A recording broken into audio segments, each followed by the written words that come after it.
So as I start this recording, the first thing I'd like to point out, as a mention of the criteria, is a landmark. I've got this this English flag up here with a playable area, as you can see, which is a landmark accessible to the player as they can see it throughout the level and see it as a point to get to inside the level. I will now begin. Walk through. So here you have the first open ground area for level, and as we walk slowly up to our next camera angle, we reach the gate slash valve. Well, realistically, it's more of a valve that I've made as the mention of the next piece of criteria.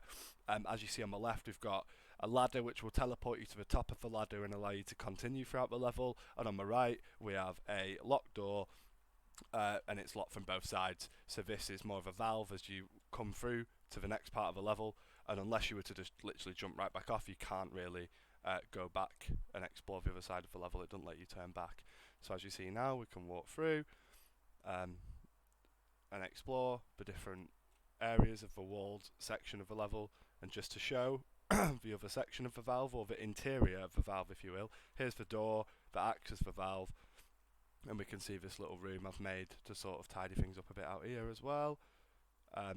If we come back out,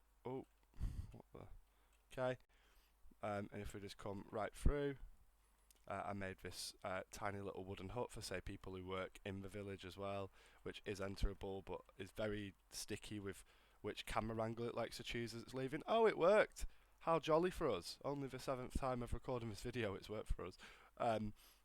From everything from the little door you can see here, which was when I first was attempting to make a mechanic for the doors, as you can see the door moves there, to not only the grouped but then the static mesh version of these models, as you can see here. For some odd reason, everything on this first floor of this castle just didn't want to save and didn't want to play with me whilst I was creating this level. So you can see everything I've made grouped actors to then make into static meshes didn't want to change at all. It's similar for these like, you know, these little bowls I've made here as storage, you know, props. You've then got the toilet, but as you can see, you can just see that there's grouped versions, and then there's the static meshes that wouldn't, well, the group versions that wouldn't delete, and then the static meshes that I made out of the group versions as well, obviously in an attempt to save affordance, which hasn't really worked.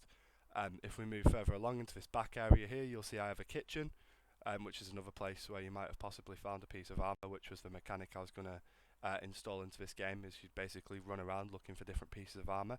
But as with most projects, I didn't really find I had enough time to create it throughout the duration of trying to meet all the rest of the deadlines. Next up we have the library I built, looking kind of swanky. You've got this nice 14th century style castle corridor. See if I can really gently, oh yeah, and here's the other room I made. And now if we try again really gently, because these, oh there we go, sweet, it worked. Oh, okay, oh there we go, first bug. See, I don't know why, but a lot of this occurs where I've just tried to go through here. As you can see, it's got both a teleporter and axis, but it decides not to swap camera angles for me. See if I can get it to work this time. Hey, there we go.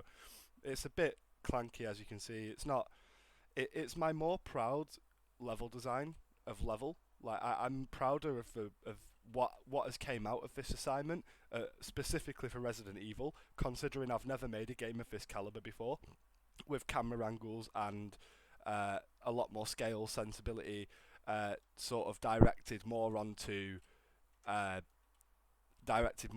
like what's actually going on, if you will, like sort of with teleporting doors and the like. I found this to be a much more difficult assignment, in all honesty, just purely due to the fact that, say, the camera angles, right now you should be able to go up there, but the camera angle just doesn't want to play with me. And I've had this issue quite a bit throughout my time working on this level, is the camera angles are just really difficult for me to set up. Not necessarily actually the blueprint of setting them up, but just trying to find the right angles and find something that really gives the cinematic feel that Resident Evil manages to capture. Personally, I think it's just because I'm a rookie at this, I'm finding it rather difficult.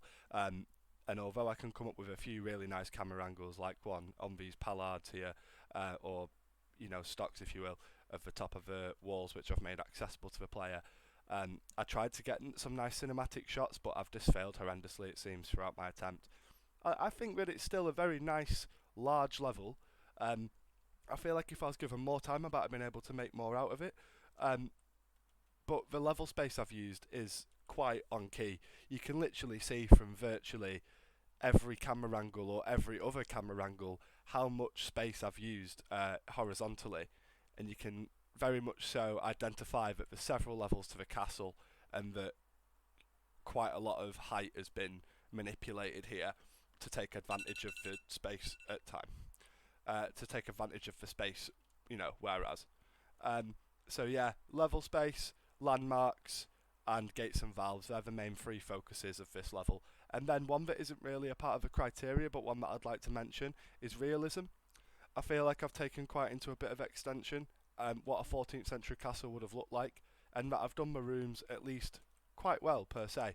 I mean, obviously, I feel like anyone else could have done the exact same approach as me and came out with a similar product. But all I'm trying to say is I'm very proud of this product, regardless of what grade I get. I think that through this and my other assignment, my level design skills have only improved, and that they will continue to improve whilst I do assignments like this. I've been Lewis Thornton. This is my Resident Evil level. Thank you.